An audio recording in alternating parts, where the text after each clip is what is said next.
எனக்கு முடியல டாக்டர். எனக்கு ஏதோ பெரிய வியாதி வந்த மாதிரி தெரியுது டாக்டர். என்ன சார் செய்யுது? உங்களுக்கு தலைவலியா? தலைவலி இல்லை டாக்டர், எனக்கு பயங்கரமாக மறதி வந்துருச்சு டாக்டர். நேற்று கூட என் பொண்டாட்டி அடி வாங்கினேன் டாக்டர். சரி, அதுக்கு ஏன் அடி வாங்குறீங்க? ஏன்னா அவளை நான் யாருன்னு கேட்டுட்டேன். எப்போதுலேருந்து இந்த பிரச்சனை? எது எப்போது இருந்து டாக்டர்? அதான் இந்த மறதி வியாதி.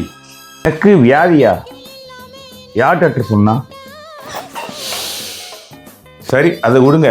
நான் இப்போ உங்களுக்கு டெஸ்ட் வைக்கிறேன், அதை அப்படியே நீ திருப்பி சொல்லணும். 10 + 10 எவ்வளவு? 20 டாக்டர். சூப்பர். இப்போ 20 + 20 எவ்வளவு? 40 டாக்டர். சரி, இப்போ 40 + 40 எவ்வளவு? தெரியல டாக்டர். ஏன் இப்போ தானே கரெக்டாக சொன்னீங்க டாக்டர். முன்னாடி கேட்ட 2 கேள்வி ரொம்ப ஈஸியாக இருந்துச்சு. 3வது கேள்வி எனக்கு தெரியாது, ஏன்னா எங்கள் ஸ்கூலில் சொல்லி தரல. இதுக்கு எதுக்கு சார் வாத்தியார்? சரி விடுங்க, நான் ஒரு பவர்ஃபுல் மாத்திரை தரேன், நீங்கள் நைட்டு போடுங்க, ஆனால் மறக்காமல் போடுங்க.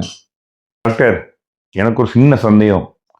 இந்த மாத்திரையை சாப்பிட்டேன்னு நீங்கள் எப்படி டாக்டர் ஞாபகம் வச்சுக்கிறது? அதுக்கு வேணா இன்னொரு மருந்து தரவா? அதுவும் மறந்துட்டா? சரி சார், நீங்கள் சாப்பிட்ட உடனே மறக்காமல் இருக்கிறதுக்காண்டி செவத்தில் ஒரு கோடு போடுங்க. Super doctor. நான் கோடு போடும்போது எதுக்காக கோடு போடுறேன்னு மறந்துட்டா? ஐயோ சாமி, நீ மாத்திரையும் போட வேணாம், ஒன்றும் போட வேணாம், பில்லை மட்டும் கொடுத்துட்டு கிளம்புங்க. எதுக்கு டாக்டர்? நான் இப்போதான் உள்ள கொண்டேன், அதுக்குள்ளே ட்ரீட்மெண்ட் முடிஞ்சிருச்சா? ஆமாம் முடிஞ்சது. 500 ரூபா கொடுங்க. என்னது 500 ரூபாவா? எனக்கு சந்தேகம் டாக்டர். என்னையா சந்தேகம்? நம்ம 2 பேரில் யாருக்கு டாக்டர் மறதி ஜாஸ்தி? ஏன் அப்படி கேட்குறீங்க? நான் உள்ளே வரும்போதே உங்களுக்கு அட்வான்ஸாக 500 ரூபா கொடுத்துட்டு தான் டாக்டர் உட்கார்ந்தேன், ஏன்னா நான் மறந்துடக்கூடாதுங்கிறதுக்காக. ஆமாம் தந்துட்டேன். சரி கிளம்புங்க.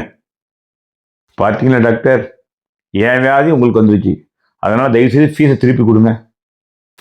எதுக்கு? நீங்கள் கொடுத்த மாத்திரை பேரே நான் மறந்துட்டேன்.